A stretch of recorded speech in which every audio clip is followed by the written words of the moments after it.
کوئی جزیرہ تھا، وہاں کا سیاسی نظم یہ تھا کہ سال کی آخری تاریخ کو جو ان کا موجودہ بادشاہ ہوتا اس کو جنگل میں چھوڑتے اور نیا بادشاہ لینے کے لیے وہ ساحل پہ آ جاتے۔ جو پہلا شخص ساحل پہ اترتا اس کو اپنا حکمران مان لیتے۔ جو بھی حکمران بن جاتا وہ خوش ہو جاتا، حالانکہ اس کو بتا دیتے کہ ایک سال کے لیے تجھے منتخب کیا ہے، سال کی آخری تاریخ کو تخت سے اٹھائیں گے، باندھیں گے، جکڑیں گے، اور اسی جزیرے کے دوسرے کنارے ایک جنگل ہے جہاں خاردار جھاڑیاں اور موذی جانور ہیں، وہاں تجھے پھینک دیں گے۔ وہ بھول جاتا، کہتا دیکھی جائے گی۔ اور سال کی آخری تاریخ جب وہ رسیاں اور زنجیریں لے کے آتے تو وہ پریشان ہو جاتا کہ آنکھ جھپکنے میں سال گزر گیا، پتہ ہی نہیں چلا۔ پھر روتا ہوا چیختا ہوا اس جنگل میں جاتا اور لوگ اس کو چھوڑ کے آ جاتے اور درندوں کا رزق بن جاتا۔ اور جو بھی آتا اس نے کبھی انکار نہیں کیا تھا۔ پہلی بار ایسا ہوا کہ جس شخص کو انہوں نے ہار ڈالے، گارڈ آف آنر دیا، تعظیم تکریم دی، سیلوٹ کیا، اس نے کہا یہ سب کیا ہے؟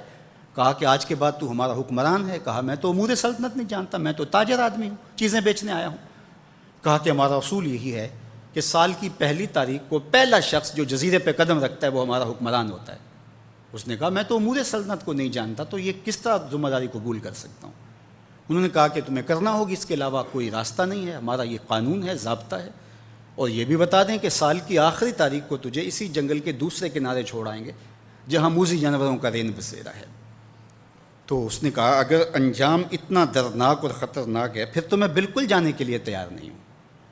تو انہوں نے کہا تو چاہے نہ چاہے باندھ کے بھی تخت پہ بٹھانا پڑا تمہیں بٹھائیں گے۔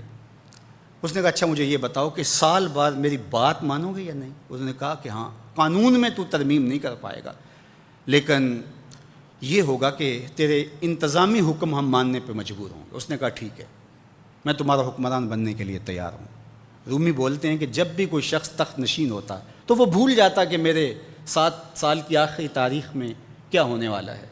وہ عیش و عشرت کرتا اور یوں وقت گزارتا، سال کی آخری تاریخ آنکھ جھپکنے میں آ جاتی۔ لیکن یہ پہلا شخص تھا، تخت نشین ہوتے اس نے پہلا حکم نامہ جاری یہ کیا کہ کمانڈوز بلائے جائیں۔ بلائے گئے، کہا اس جنگل میں چلے جاؤ جہاں تم بادشاہوں کو پھینک کے آتے ہو اور وہاں کے موذی جانور کاٹ ڈالو۔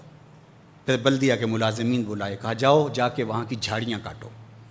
پھر معمار بلائے، کہا جا کے وہاں محل تیار کرو۔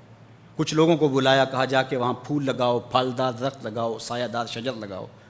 پوری حکومتی مشینری اس جنگل کو کٹوانے، وہاں کے موذی جانور قتل کروانے اور وہاں خوبصورت محل بنوانے، کنویں کھدوانے اور پھلدار درخت لگوانے میں صرف کر دی۔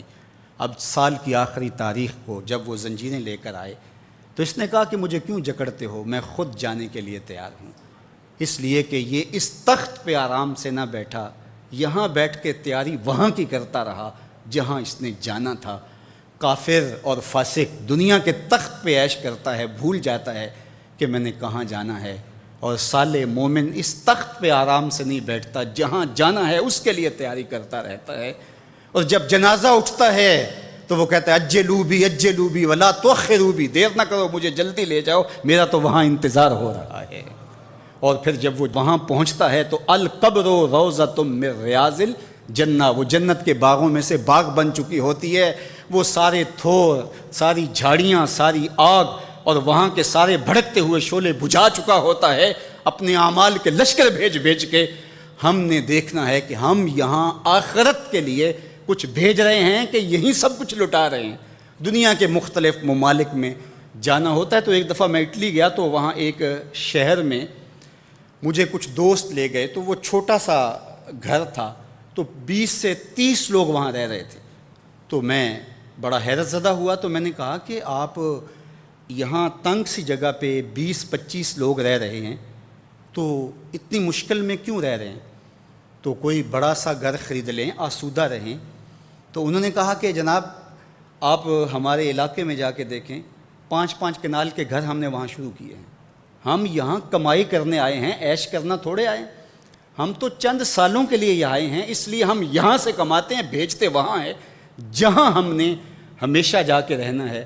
میں نے کہا یہی تو میں سمجھانے آیا ہوں، جہاں جتنا رہنا ہے وہاں کا انتظام بھی اس حساب سے کرو۔